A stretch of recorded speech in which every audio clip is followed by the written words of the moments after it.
Hola una vez más chicos, el día de hoy vamos a ver otro tema del grado 10º del área de ciencias naturales que tiene que ver con las mutaciones. Las mutaciones básicamente es una alteración en el ADN que se produce por ciertos factores, pueden ser factores ambientales o factores genéticos, ¿listo? Esos básicamente son los factores que harían que se produzca una mutación y la mutación por lo general trae cambios físicos en la persona. Algunos de ellos son digamos que leves, por ejemplo, el hecho de que yo tenga heterocromía, o sea, tengo un ojo de un color y el otro ojo de otro color diferente y no trae grandes problemas, pero hay mutaciones como las que ya vamos a ver que sí trae graves problemas para la salud de las personas. Entonces, para entender un poquito mejor este problema o este tema, perdón, vamos a ver la siguiente pregunta. Bueno, bien, y nos dice así, la mutación del gen AKT1 produce el llamado síndrome de Proteus, que provoca un excesivo crecimiento de piel y un desarrollo anómalo de la estructura ósea. Este tipo de mutaciones son raras en la especie humana y son consideradas recesivas porque A. Se presenta en la minoría de la población mundial, B. Desaparece espontáneamente de la población, C. Se presenta en la mayoría de la población mundial o D. Cada vez aumenta el número de personas con el síndrome. Bueno, entonces aquí tenemos básicamente que ver ciertas cosas. Primero, quiero que entiendan un poquito más en qué consiste la mutación del gen AKT1 y también quiero que entiendan qué es una característica dominante y una característica recesiva. Bueno, entonces primero veamos la parte más fácil que es la dominancia.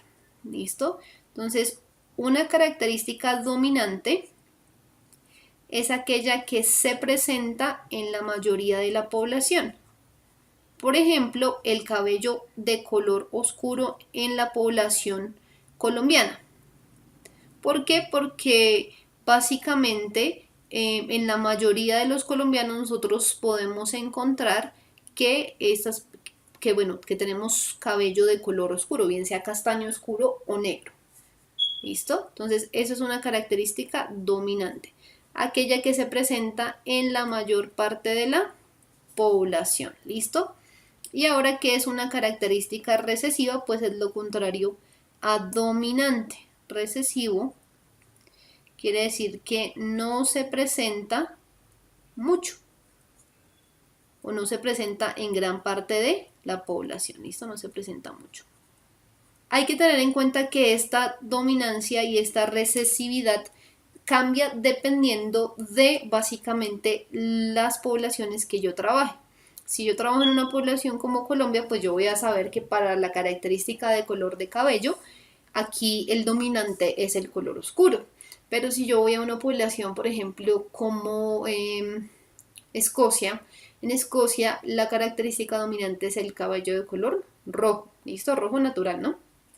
Así que las características dominantes y recesivas cambian dependiendo de la población que yo trabaje, ¿vale? Ahora miremos qué es esa mutación del gen AKT1, ¿listo?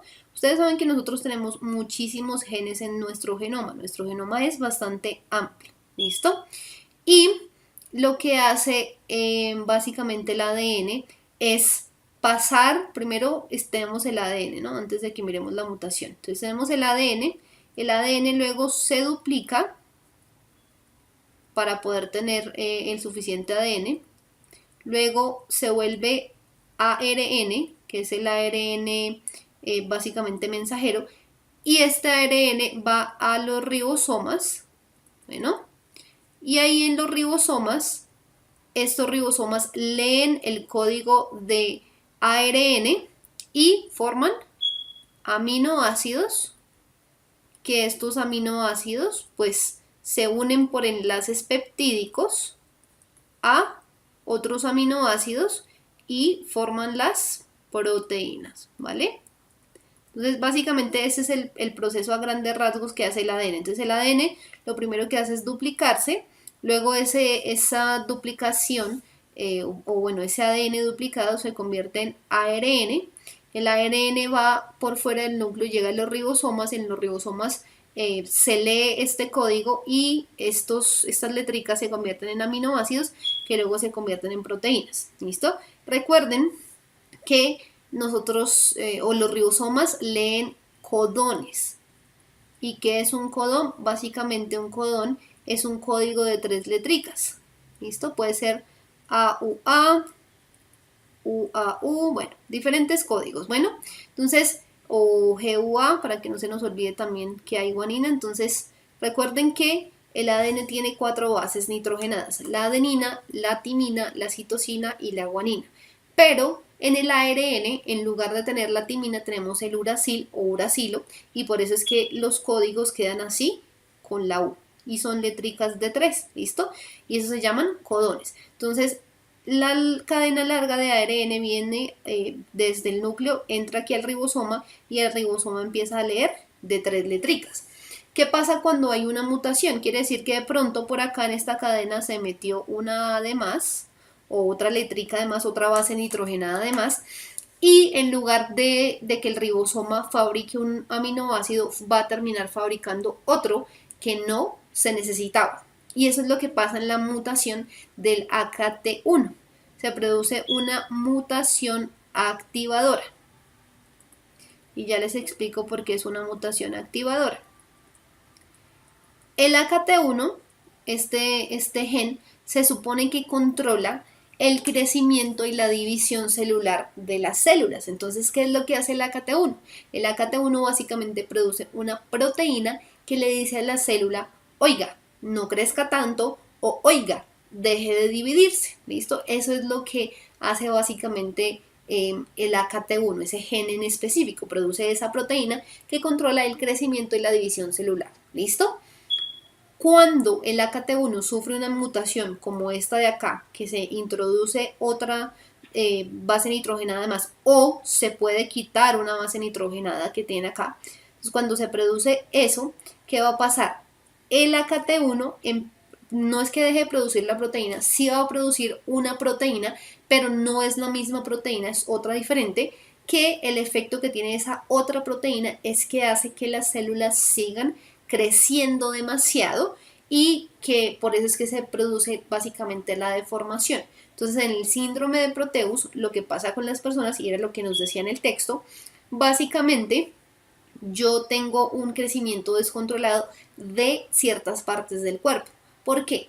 Porque el AKT1, esa mutación, no se produce en todas las células, ¿listo? Esa mutación se produce en algunas células, y de hecho esta mutación no es de índole genético, sino simplemente sucede durante los primeros meses del embarazo, sucede esta mutación. Bueno, y aquí lo que decíamos, además de producir pues el crecimiento exagerado, también produce problemas en la estructura ósea, porque imagínense si la persona tiene unos brazos inmensos y su estructura ósea está diseñada solo para unos brazos de cierto tamaño, pues los huesos se van a empezar a dañar, ¿vale?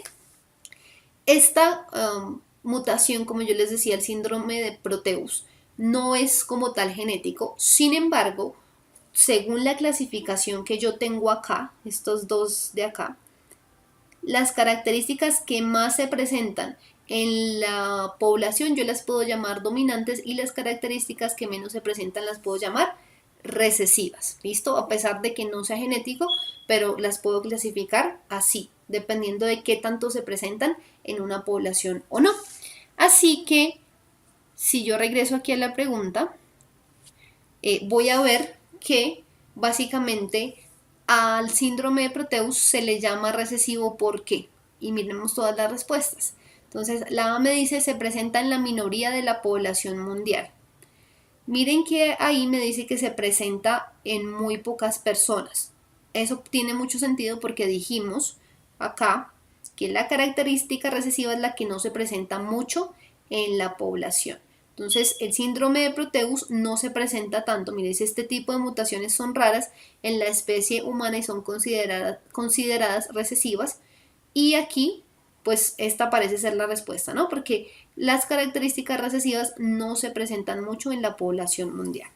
Miremos la B. La B me dice que el síndrome de Proteus puede ser considerado recesivo porque desaparece espontáneamente de la población. No, él no desaparece espontáneamente de la población, porque la persona que desarrolla el síndrome de Proteus desde niño lo va a tener hasta que es adulto. ¿Listo? Entonces no desaparece espontáneamente.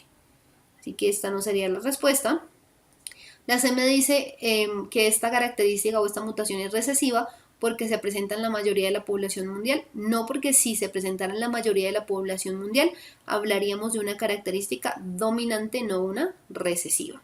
Y por último me dice que el síndrome de Proteus es recesivo porque cada vez aumenta el número de personas con el síndrome, no porque si aumentara el número de personas con el síndrome quiere decir que se está volviendo una característica dominante y no recesiva. Bueno, entonces en este caso la respuesta sería la A. Listo, chicos, entonces ya sabemos un poquito más sobre las mutaciones, así que nos vemos en una próxima oportunidad. Chao.